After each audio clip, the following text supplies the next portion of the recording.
Il est où, votre capitaine? Je suis là. Ah, vous êtes le second, vous.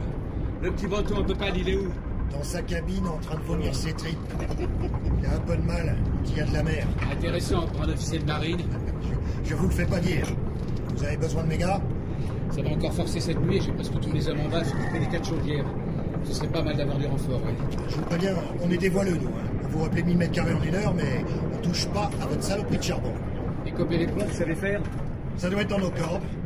Les gars, on se lève le derrière et on me suit sur le pont inférieur. Ah, capitaine, on nous a dit qu'on serait pas de service avant d'arriver sur le continent. C'est pas mon rafio cette corvette. Pas envie de passer par-dessus bord pour pas un sou. Avec ce qui nous attend en Afrique, ça vous fera pas de mal de vous servir un peu de vos bras. Plutôt que de perdre votre solde aux cartes. Il en pense quoi, le capitaine Tréguier? Il faudrait peut-être aller lui demander. Le Tréguier, il en pense ça. Ou alors ça. Ouais, j'arrive pas à nous faire ces moteurs à vapeur.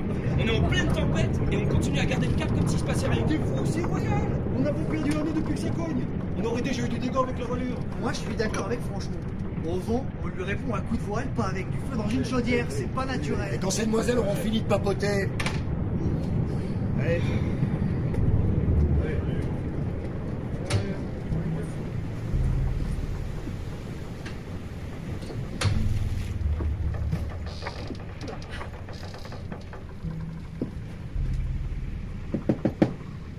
Capitaine Tréguier, vous êtes là? Ah, mademoiselle Villiers, quel plaisir. Excusez-moi un instant.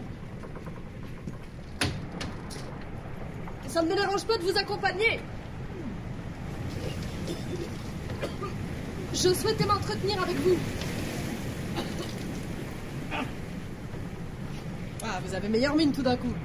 Vous êtes bien moins verdâtre. Ah, merci. Savez-vous que le mal de mer n'a aucun rapport avec l'estomac? C'est dans l'oreille que ça se joue. Bon, l'estomac s'en mêle assez rapidement, bien sûr. Hein. Nous devrions continuer à marcher. Il n'y a rien de tel que de rester actif. Ah, la mer me tue. Pourquoi la marine, si je peux me permettre? Mon père. Ah. Vous vous plaisez à bord? On ne vous voit jamais sur les ponts, ni dans les salles communes. Vous connaissez comme moi les superstitions liées à la présence d'une femme à bord d'un navire. Avec le commandant, vous êtes le seul à m'avoir vu. Et je préfère que cela reste ainsi. Je comprends. De quoi vouliez-vous m'entretenir, mademoiselle Villiers? J'ai cru entendre que votre compagnie allait accomplir une mission dans le bas Luango. Vous allez débarquer au comptoir de Libongo, n'est-ce pas? J'ai bien peur de n'être pas autorisé à vous divulguer quoi que ce soit sur les raisons et les détails de notre mission. Secret d'État. Excusez-moi.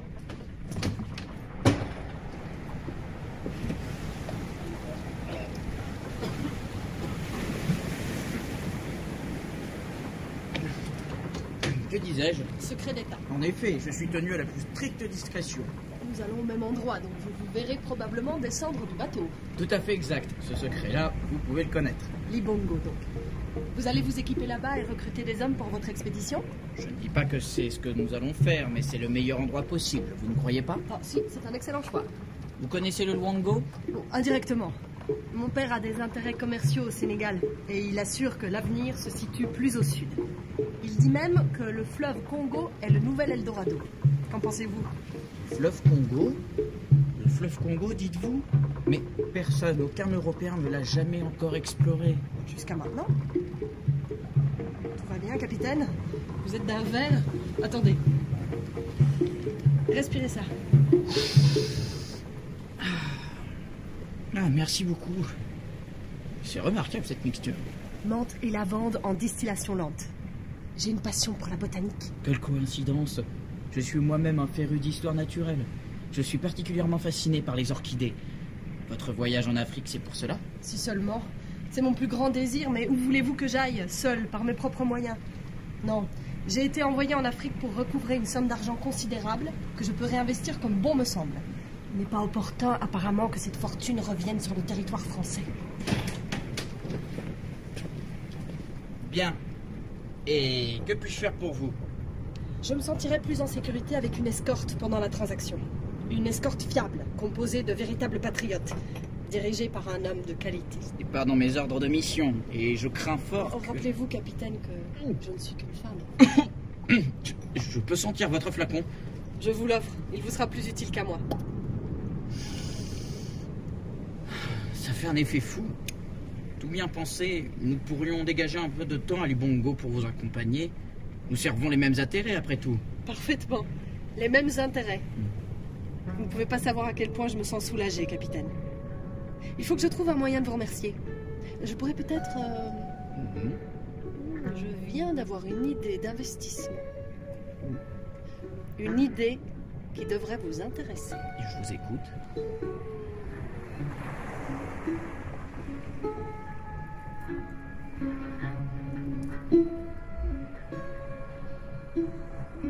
C'est beau, n'est-ce pas? C'est beaucoup plus construit que je ne le pensais. Ne vous méprenez pas. Depuis que nous avons dépassé Saint-Louis, nous n'avons longé que les villages de pêcheurs et 3 missions portugaises. Il y a, paraît-il, des royaumes prospères et quelques grandes cités. Mais elles sont toutes loin des côtes.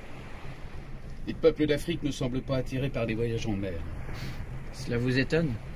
La traite, oui, bien sûr. Je ne pensais plus à cette effroyable histoire. Il serait bon de ne pas l'oublier si rapidement. Vous êtes un humaniste, capitaine. C'est de plus en plus rare. Ma mère affirme que j'ai un siècle de retard. Elle a raison. Au train où vont les choses, nous serons bientôt gouvernés par des machines à vapeur, et chacun aura un prix évalué en livres sterling. Je ne comprends pas ce que vous espérez trouver sur ce continent. La France y a perdu quelque chose de précieux, je vous l'ai déjà dit. Ouais, je connais suffisamment nos amiraux pour me douter qu'il y a autre chose. Un nouveau monde, peut-être? Pour ma part, je n'aime le monde que vu du pont de mon bateau. D'ici, tout est plus beau. Même ma femme. Je ne l'aime jamais autant que lorsque je la vois dans ma lorgnette. Moi qui navigue, elle sur le quai. Nous différons en cela. J'ai besoin, je crois, de sentir la vie bruisser autour de moi. Qui sait ce qui se trame derrière ce mince liseré jaune? Quel monstre abrite ces immensités forestières?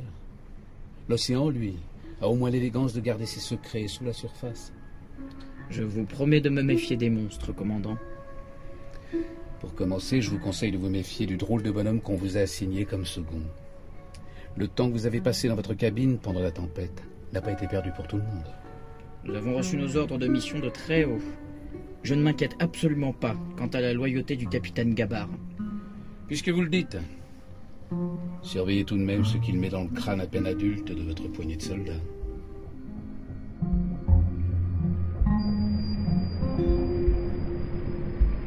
Umungu qu'il s'appelle. Et il étend son emprise sur toute la forêt du Congo. C'est Umungu, capitaine. Umungu, c'est une sorte de sorcier? Sorcier, chef de tribu, on ne sait pas vraiment. Démon peut-être. Démon. On l'a vu accomplir des prodiges. Les nuits sans lune, il réunit ses hommes par centaines, par milliers. Ils enduisent leur corps nus d'un onguent qui les rend presque invisibles. Et vont chasser ensemble leur proie préférée. Leur proie préférée? La femme humaine. Jésus-Marie, Mère de Dieu. Plus sa peau est claire, plus elle est appréciée. Mais il n'y a pas qu'Umungu et ses adeptes. La plupart des guerriers nègres sont cannibales. Ils croient s'emparer de la force de leurs ennemis en consommant leur chair. À ta place, je ne boirai plus que du bouillon, Frichard. Il faut te sauter dessus sinon. Espèce d'abruti, je vais t'apprendre, fils de... Soldats! Personne ne vous fera de mal, et certainement pas un de ces sauvages. Si nous restons disciplinés, si nous n'oublions jamais qui nous sommes et d'où nous venons, nous ne craindrons rien. Et je ne vous abandonnerai jamais, même s'il m'en coûte la vie. Est-ce bien clair? Oui, capitaine. Oui, capitaine. Bonsoir, messieurs. Tout se passe bien, capitaine Gabard? Vous profitez de votre dernière soirée en mer? Tout est parfaitement en ordre, capitaine Tréguier. Les hommes et moi avons hâte de fouler le sol africain. Ah, vous m'envoyez ravi. Bonne nuit, soldats. Bonne nuit, capitaine.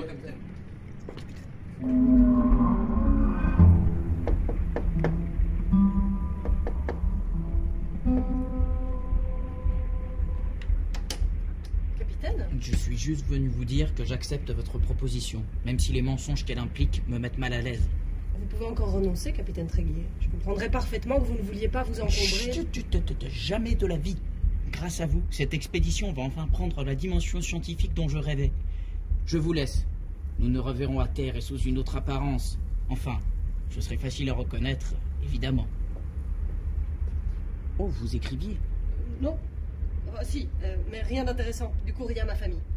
C'est drôle. J'écris moi aussi. À ma mère. Une sorte de journal. Nous écrivons donc. Encore un point commun. À bientôt, mademoiselle Villiers. À bientôt, capitaine.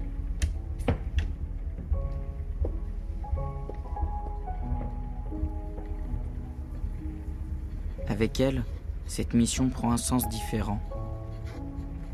Il ne s'agit plus seulement d'une expédition militaire en milieu hostile, d'un acte de bravoure patriotique, d'autant plus ingrat qu'il ne sera jamais rendu public.